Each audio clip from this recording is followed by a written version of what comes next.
और अब कुछ खबरें तिजारती दुनिया से। फेडरल बोर्ड ऑफ रेवेन्यू ने रेवेन्यू शॉर्टफॉल पूरा करने के लिए आईएमएफ से प्लान शेयर कर दिया।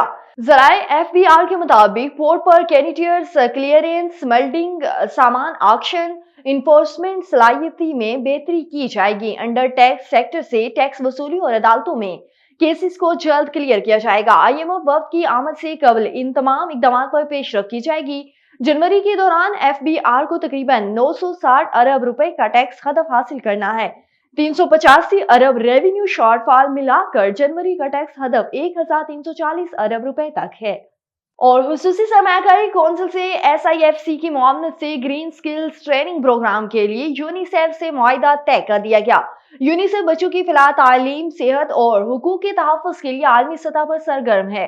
नौजवानों को पायदार तरक्की और डिजिटल महारतों से आरास्ता करने के लिए यूनिसेफ और मुस्लिम वर्ल्ड लीग की शराकत दारी जरूरी है।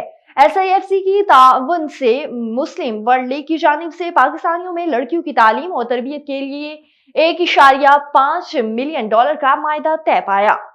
और रवा माली साल पाकिस्तान की जीडीपी ग्रोथ हिते के दीगर मुल्कों की निस्बत कम रहने की पेशगोई कर दी गई। वर्ल्ड बैंक ने आलमी इक्तिसादी इम्कानात पर रिपोर्ट जारी कर दी। पाकिस्तान में रवा साल जीडीपी ग्रोथ 2.8% रहने का इम्कान है।